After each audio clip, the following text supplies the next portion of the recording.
بسم الله الرحمن الرحيم. ألف لام را، تلك آيات الكتاب المبين. إنا أنزلناه قرآنا عربيا لعلكم تعقلون. نحن نقص عليك أحسن القصص بما أوحينا إليك هذا القرآن وإن كنت من قبله لمن الغافلين. إذ قال يوسف لأبيه يا أبت إني رأيت 11 كوكبا والشمس والقمر رأيتهم لي ساجدين. قال يا بني لا تقصص رؤياك على إخوتك فيكيدوا لك كيدا إن الشيطان للإنسان عدو مبين. وكذلك يجتبيك ربك ويعلمك من تأويل الأحاديث ويتم نعمته عليك وعلى آل يعقوب كما أتمها على أبويك من قبل إبراهيم وإسحاق إن ربك عليم حكيم. لقد كان في يوسف وإخوته آيات للسائلين إذ قالوا ليوسف وأخوه أحب إلى أبينا منا ونحن عصبة إن أبانا لفي ضلال مبين. اقتلوا يوسف أو اطرحوه أرضا يخل لكم وجه أبيكم وتكونوا من بعده قوما صالحين. قال قائل منهم لا تقتلوا يوسف وألقوه في غيابة الجب يلتقطه بعض السيارة إن كنتم فاعلين. قالوا يا أبانا ما لك لا تأمنا على يوسف وإنا له لناصحون. أرسله معنا غدا يرتع ويلعب وإنا له لحافظون. قال إني ليحزنني أن تذهبوا به وأخاف أن يأكله الذئب وأنتم عنه غافلون. قالوا لئن أكله الذئب ونحن عصبة إنا إذا لخاسرون. فلما ذهبوا به وأجمعوا أن يجعلوه في غيابة الجب وأوحينا إليه لتنبئنهم بأمرهم هذا وهم لا يشعرون. وجاءوا أباهم عشاء يبكون. قالوا يا أبانا إنا ذهبنا نستبق وتركنا يوسف عند متاعنا فأكله الذئب وما أنت بمؤمن لنا ولو كنا صادقين. وجاءوا على قميصه بدم كذب قال بل سولت لكم أنفسكم أمرا فصبر جميل والله المستعان على ما تصفون. وجاءت سيارة فأرسلوا واردهم فأدلى دلوه قال يا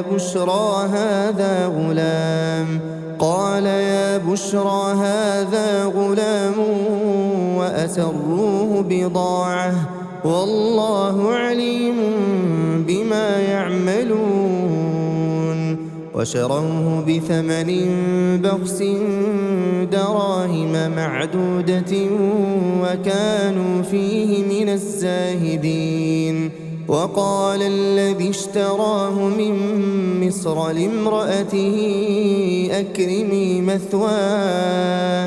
أكرمي مثواه عسى أن ينفعنا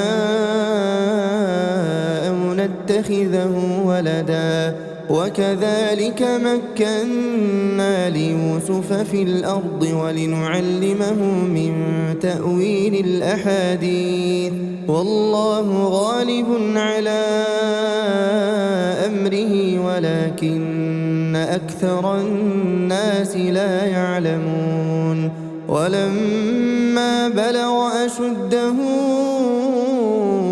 آتيناه حكما وعلما وكذلك نجزي المحسنين وراودته التي هو في بيتها عن نفسه وغلقت الأبواب وقالت هيت لك قال معاذ الله إنه ربي أحسن مثواي إنه لا يفلح الظالمون ولقد همت به وهم بها لولا أن رأى برهان ربه كذلك لنصرف عنه السوء والفحشاء إنه من عبادنا المخلصين واستبق الباب وقدت قميصه من دبر وألف يا سيدها لدى الباب قالت ما جزاء من أراد بأهلك سوءا إلا أن يسجن أو عذاب أليم قال هي راودتني عن نفسي وشهد شاهد من أهلها إن كان قميصه قد من قبل فصدقت وهو من الكاذبين وإن كان قميصه قد من دبر فكذبت وهو من الصادقين فلما رأى قميصه قد من دبر قال إنه من كيدكن إن كيدكن عظيم يوسف أعرض عن هذا واستغفري لذنبك إنك كنت من الخاطئين وقال نسوة في المدينة امرأة العزيز تراود فتاها عن نفسه قد شغفها حبا إنا لنراها في ضلال مبين فلما سمعت بمكرهن أرسلت إليهن وأعتدت لهن متكئا وآتت كل واحدة منهن سكينا وقالت اخرج عليهن فلما رأينه أكبرنه وقطعن أيديهن وقلن حاش لله ما هذا بشرا إن هذا إلا ملك كريم قالت فذلكن الذي لمتنني فيه ولقد راودته عن نفسه فاستعصم ولئن لم يفعل ما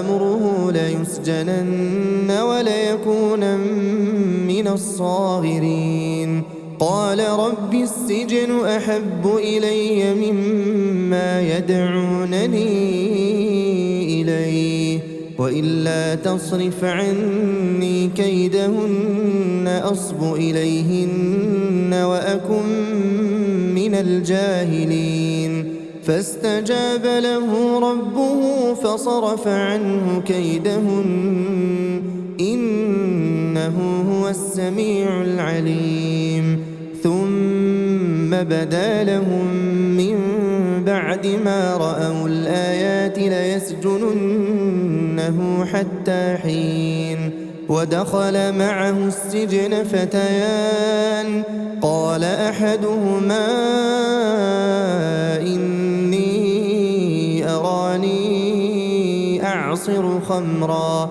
وقال الآخر إني أراني أحمل فوق رأسي خبزا تأكل الطير منه نبئنا بتأويله إنا نراك من المحسنين قال لا يأتيكما طعام ترزقانه إلا نبأتكما بتأويله قبل أن يأتيكما ذلكما مما علمني ربي إني تركت ملة قوم لا يؤمنون بالله وهم بالآخرة هم كافرون واتبعت ملة آبائي إبراهيم وإسحاق ويعقوب ما كان لنا أن نشرك بالله من شيء ذلك من فضل الله علينا وعلى الناس ولكن أكثر الناس لا يشكرون يا صاحبي السجن أأرباب متفرقون خير أم الله الواحد القهار ما تعبدون من دونه إلا أسماء سميتموها أنتم وآباؤكم ما أنزل الله بها من سلطان إن الحكم إلا لله أمر ألا تعبدوا إلا إياه ذلك الدين القيم ولكن أكثر الناس لا يعلمون يا صاحبي السجن أما أحدكما فيسقي ربه خمرا وأما الآخر فيصلب فتأكل الطير من رأسه قضي الأمر الذي فيه تستفتيان وقال للذي ظن أنه ناج منهما اذكرني عند ربك فأنساه الشيطان ذكر ربه فلبث في السجن 9 سنين وقال الملك إني أرى 7 بقرات سمان يأكلهن 7 عجاف و7 سنبلات خضر وأخر يابسات يا أيها الملأ أفتوني في رؤياي إن كنتم للرؤيا تعبرون قالوا أضغاث أحلام وما نحن بتأويل الأحلام بعالمين. وقال الذي نجا منهما وادكر بعد أمة أنا أنبئكم بتأويله فأرسلون. يوسف أيها الصديق أفتنا في 7 بقرات سمان يأكلهن 7 عجاف و7 سنبلات خضر وأخر يابسات لعلي أرجع إلى الناس لعلهم يعلمون. قال تزرعون 7 سنين دأبا فما حصدتم فذروه في سنبله إلا قليلا مما تأكلون. ثم يأتي من بعد ذلك 7 شداد يأكلن ما قدمتم لهن إلا قليلا مما تحصنون. ثم يأتي من بعد ذلك عام فيه يغاث الناس وفيه يعصرون. وقال الملك ائتوني به فلما جاءه الرسول قال ارجع إلى ربك فاسأله ما بال النسوة اللاتي قطعن أيديهن إن ربي بكيدهن عليم. قال ما خطبكن إذ راوتن يوسف عن نفسه قلن حاش لله ما علمنا عليه من سوء. قالت امرأة العزيز الآن حصحص الحق أنا راودته عن نفسه وإنه لمن الصادقين. ذلك ليعلم أني لم أخنه بالغيب وأن الله لا يهدي كيد الخائنين. وما أبرئ نفسي إن النفس لأمارة بالسوء إلا ما رحم ربي إن ربي غفور رحيم. وقال الملك ائتوني به أستخلصه لنفسي فلما كلمه قال إنك اليوم لدينا مكين أمين. قال اجعلني على خزائن الأرض إني حفيظ عليم. وكذلك مكنا ليوسف في الأرض يتبوأ منها حيث يشاء نصيب برحمتنا من نشاء ولا نضيع أجر المحسنين. ولأجر الآخرة خير للذين آمنوا وكانوا يتقون. وجاء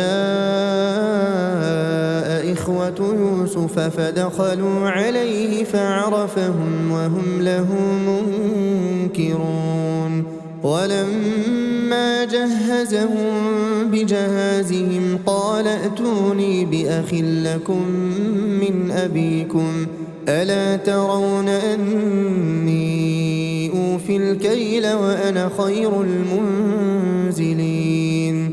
فإن لم تأتوني به فلا كيل لكم عندي ولا تقربون. قالوا سنراود عنه أباه وإنا لفاعلون.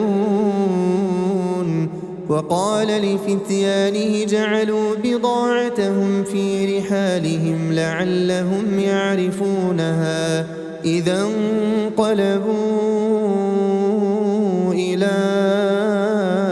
أهلهم لعلهم يرجعون.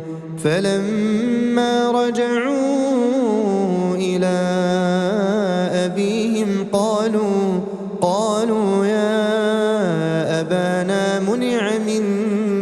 الكيل فأرسل معنا أخانا نكتل وإنا له لحافظون.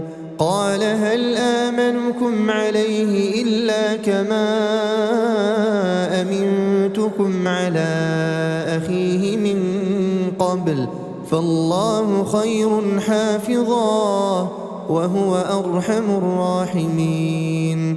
ولما فتحوا متاعهم وجدوا بضاعتهم ردت إليهم قالوا يا أبانا ما نبغي هذه بضاعتنا ردت إلينا ونمير أهلنا ونحفظ أخانا ونزداد كيل بعير ذلك كيل يسير. قال لن أرسله معكم حتى تؤتون موثقا من الله لتأتونني به إلا أن يحاط بكم فلما آتوه موثقهم قال الله على ما نقول وكيل. وقال يا بني لا تدخلوا من باب واحد وادخلوا من أبواب متفرقة وما أغني عنكم من الله من شيء إن الحكم إلا لله عليه توكلت وعليه فليتوكل المتوكلون. ولما دخلوا من حيث أمرهم أبوهم ما كان يغني عنهم من الله من شيء إلا حاجة في نفس يعقوب قضاها وإنه لذو علم لما علمناه ولكن أكثر الناس لا يعلمون. ولما دخلوا على يوسف آوى إليه أخاه قال إني أنا أخوك فلا تبتئس بما كانوا يعملون. فلما جهزهم بجهازهم جعل السقاية في رحل أخيه ثم أذن مؤذن أيتها العير إنكم لسارقون. قالوا وأقبلوا عليهم ماذا تفقدون قالوا نفقد صواع الملك ولمن جاء به حمل بعير وأنا به زعيم. قالوا تالله لقد علمتم ما جئنا لنفسد في الأرض وما كنا سارقين. قالوا فما جزاؤه إن كنتم كاذبين. قالوا جزاؤه من وجد في رحله فهو جزاؤه كذلك نجزي الظالمين. فبدأ بأوعيتهم قبل وعاء أخيه ثم استخرجها من وعاء أخيه كذلك كدنا ليوسف ما كان ليأخذ أخاه في دين الملك إلا أن يشاء الله نرفع درجات من نشاء وفوق كل ذي علم عليم. قالوا إن يسرق فقد سرق أخ له من قبل فأسرها يوسف في نفسه ولم يبدها لهم. قال أنتم شر مكانا والله أعلم بما تصفون. قالوا يا أيها العزيز الناس إن له أبا شيخا كبيرا فخذ أحدنا مكانه إنا نراك من المحسنين. قال معاذ الله أن نأخذ إلا من وجدنا متاعنا عنده إنا إذا لظالمون. فلما استيئسوا منه خلصوا نجيا قال كبيرهم ألم تعلموا أن أباكم قد أخذ عليكم موثقا من الله ومن قبل ما فرطتم في يوسف فلن أبرح الأرض حتى يأذن لي أبي أو يحكم الله لي وهو خير الحاكمين. ارجعوا إلى أبيكم فقولوا يا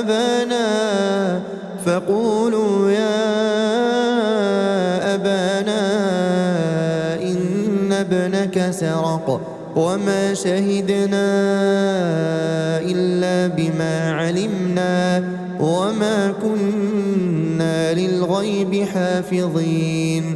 واسأل القرية التي كنا فيها والعير التي أقبلنا فيها وإنا لصادقون.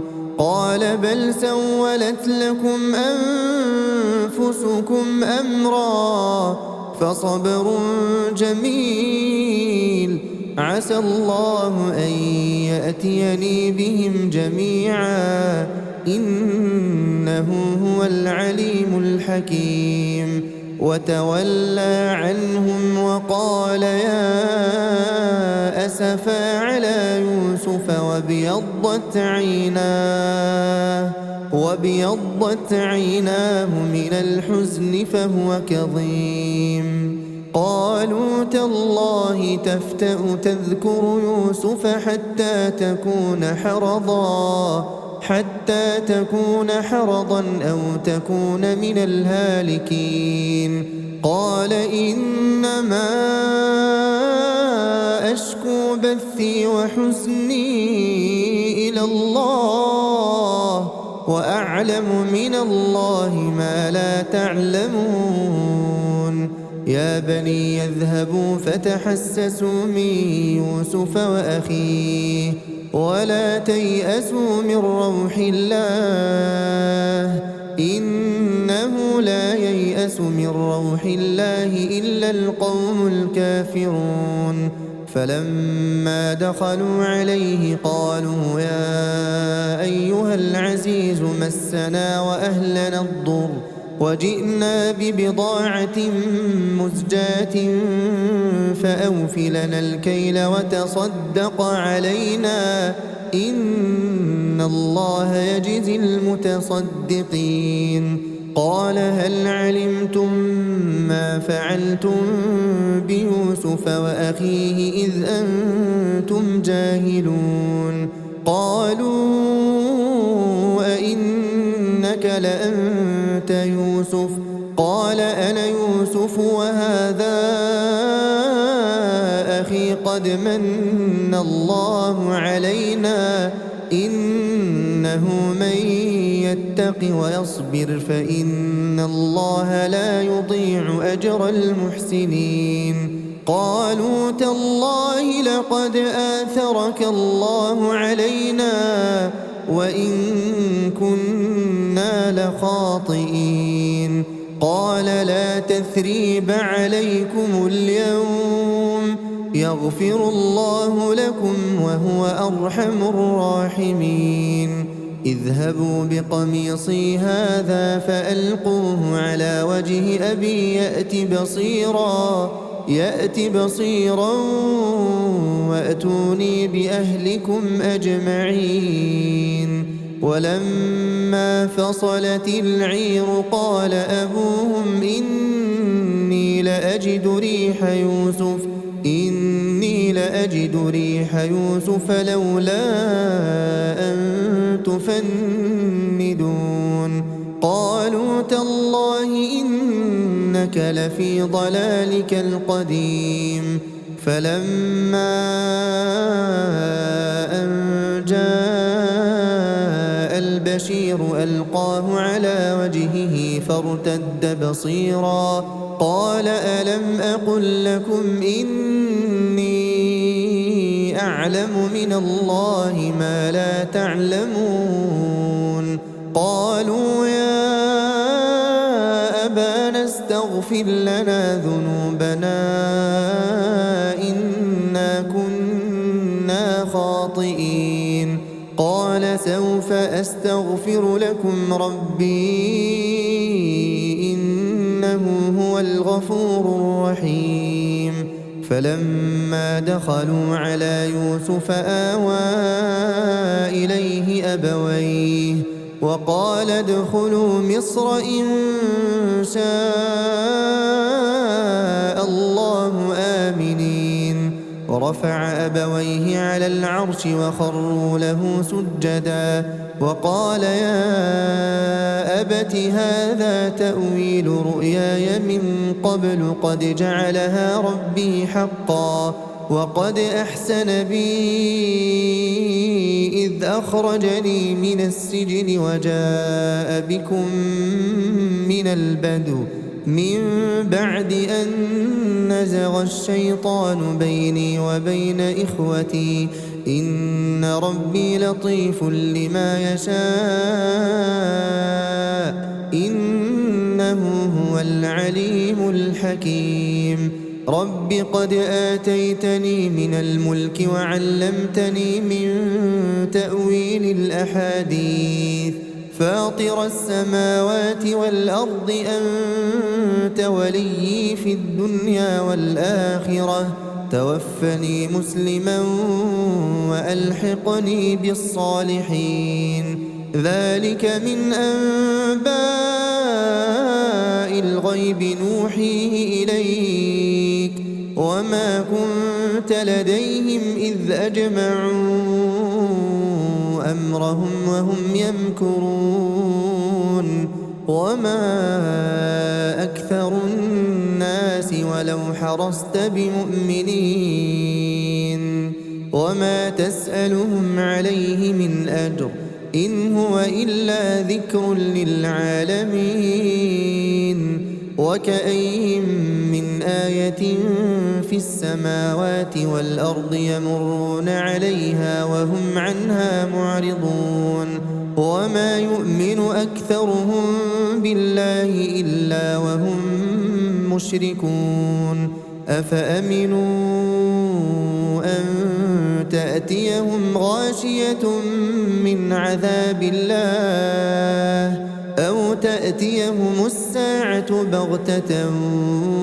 وهم لا يشعرون قل هذه سبيلي أدعو إلى الله على بصيرة أنا ومن اتبعني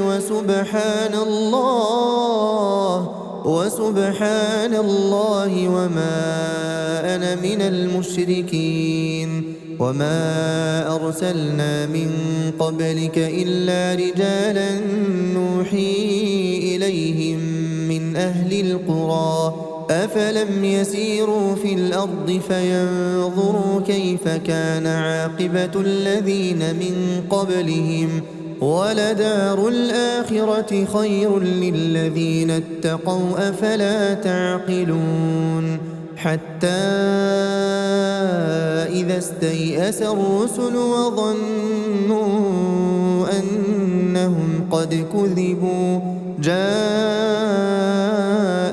نصرنا فنجي من نشاء ولا يرد بأسنا عن القوم المجرمين لقد كان في قصصهم عبرة لأولي الألباب ما كان حديثا يفترى ولكن تصديق الذي بين يديه وتفصيل كل شيء وهدى ورحمة لقوم يؤمنون.